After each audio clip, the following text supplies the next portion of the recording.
Hello, guys. Happy New Year. So sorry for being too quiet, but we are back again. It's been a very eventful couple of months since our last show. New managers, big wins, transfer news, and many more. In the coming days, we will for sure come back to them, but for now, we move. So today's main story is Barca sack Valverde.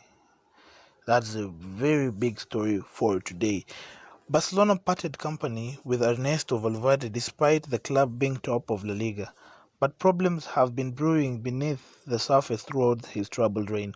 Valverde met with the President Josep Maria Bartomeu on Monday at the club's training ground, following the Spanish Super Cup semi-final defeat to Atletico Madrid. Summit talks were held between director Javier Bordaz, chief executive Oscar Grau, Technical Secretary Abidal, and Assistant Ramon Planes over the weekend, and the decision was made to relieve Valverde of his services. Valverde helped the club to two successive La Liga titles, and they lead on goal difference this season. Yes, Valverde has been fantastic with the league. I cannot disagree with that. I liked the way in his first season he was very, very, if I may say, which word can I use now? He was enthusiastic because his subs were really on point. He knew what he was doing, but last season he was a little bit half what he was the season prior, and this one he has been completely shit. He has just been surviving through the brilliance of Messi and Suarez. That's all I can say about that. However, the Catalan side have produced a series of unconvincing displays under his leadership and have failed to reach the Champions League final. His replacement, Quique Setien, led Betis to their highest finish since 2005 and to the Copa del Rey semis before leaving in May. He has agreed to a 2.5 year deal. Wow. That is a very cautious move by Barcelona, but I also think it's a brilliant move because Quique Setien loves possession football. He is a guy who recently in his former interviews say that he really followed Johan Cruyff. He loved the pattern of play, the way Cruyff set up his teams, and he hopes he can follow him and emulate at least what Cruyff did at Barcelona. In league competition, Valverde was in fantastic, but majorly due to the poor form, Real Madrid won, winning the league twice, but in the European Cup, he was very bad. After losing on away goals to Roma in the quarterfinals in 2018, despite winning the first leg 4-1, you remember? That was a very shitty game for Valverde. I personally think he should have been sacked after that. Further pain came last season when Valverde's side surrendered a 3-goal advantage to lose 4-3 on aggregate to Liverpool in the semi-final last season. That's another instant Barcelona should have fired Valverde. Honestly, I'm a bit confused because I don't understand why they waited that long to sack him. Because after that 4-3 loss to Liverpool, I thought and I said this guy is done. It was humiliation, and I didn't think that he could be still at the hot seat this season. Yes, he won the league, and he has won it twice. Plus, he had very good performance against other teams. But honestly speaking, Valverde was not the right man after that. He also lost the Spanish Copa del Rey final to Valencia, which was another shock. Because the way they lost that game, it was just so poor. They were so bad. They didn't do anything. They just keep relying on Messi. Valverde just put this team. It's like Messi is the coach of the Barcelona team right now. It was so disappointing. I don't really understand why Barcelona just took their time up to this time. This is January, my friend. Hiring a new coach in January without a proper preseason is really not good. I'd prefer that Valverde could have gone when even before the season started, but it's their fault, and I really don't agree with the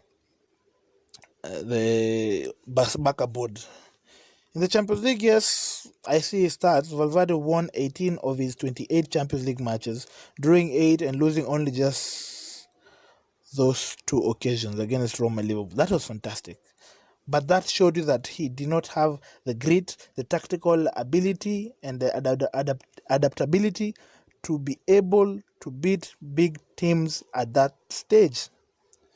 That shows you that he was incompetent to win a very big title like the Champions League, because for sure, with Enrique, Barca could have won at least one of the Champions League in the last 2 years. That I'm sure of.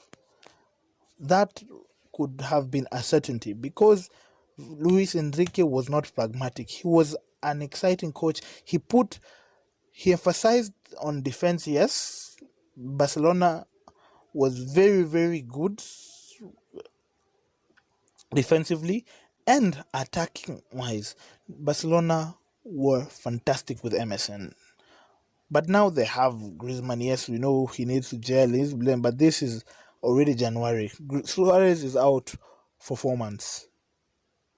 Now, the new coach, Setien, has a very, very big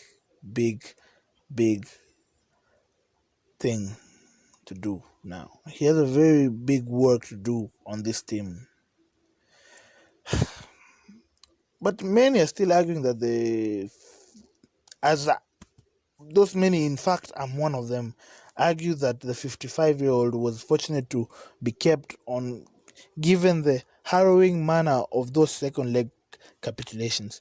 As I said, this guy could have gone during those times. I did not understand why this guy was still here. But his last games as Barcelona manager was appalling. Since the start of the year, Azulay rescued a point for Espanyol in their 2-2 derby draw. In a top versus bottom clash, Barcelona were expected to dominate seriously, but they were a shadow of themselves, suffocated by their opponents. Man, this guy, I think that game also was just so bad. Barca, on one instance, they were losing, the other instance, they're winning. Now they draw. Now they don't get sent off. They start panicking. They can't even keep a lead. This team really was deflated. This team is just downgraded with the Valverde, and I'm so happy that he's gone, but he's gone at the wrong time. Overall, Valverde has done all he could, but his pragmatic style didn't just bode well with this Barca side. I just wish that the Barcelona board could have really known their role. They could have sacked this guy early enough. I think before even the season could have started, because Valverde, in my opinion, tried his best, but he is not the typical Barcelona coach. I am hoping Quique Setien is a refined coach, the way all Spain is posing him to be. I know he loves possession. As his time of Betis, he used to play scintillating football, and I hope he brings that intensity and excitement back to Barcelona. All the best to Quique Setien. As a job he is taking right now, not like any other. I know he will try his best. He's a good coach, but I'm a little bit conservative about him, because I am not sure, because of his age. That's number one, and two, he looks like also to be like a Valverde, because yes, his style of play is a little bit different for Valverde. This is a guy who loves to play football, to stay with the ball, loves attacking football, but I do not know if he can bring more or maybe new ideas like a young coach. I wanted a younger coach, a coach who at least is fresh, but getting a 61-year-old as Setien, I'm not into that. I'm just 50-50, but let's see what he will bring to the club. For me, if I was a board member, I could have brought someone younger, And I could have opted for someone like Xavi because he knows the back away. He's really trying at Al Sadd. But it seems also Al Sadd was not ready to leave him, or maybe Ronald Koeman too. He also rejected the job because he thought that the Barca job was maybe too big for him, or maybe it's not yet his time to come back to Camp Nou. So I hope that Setien knows what he's doing, knows how he will set up the Barca team, because this Barca team really, really needs to be pushed up. They are a team full of class, and they have the GOAT, Messi. If Messi plays well, and he's at least the burden he's relieved some burden from the Barca team, the team will be fantastic, and they should start easing him out of the game because he's advancing years and he's almost for me he's almost leaving Barcelona. So I just wish Setien all the best. Hope he succeeds at Barcelona, but for me, I could have opted for a younger manager. Thanks all for who have tuned in for today's episode. Don't forget to subscribe to my channel and please like or comment below for any question that you may have. See you soon, brothers.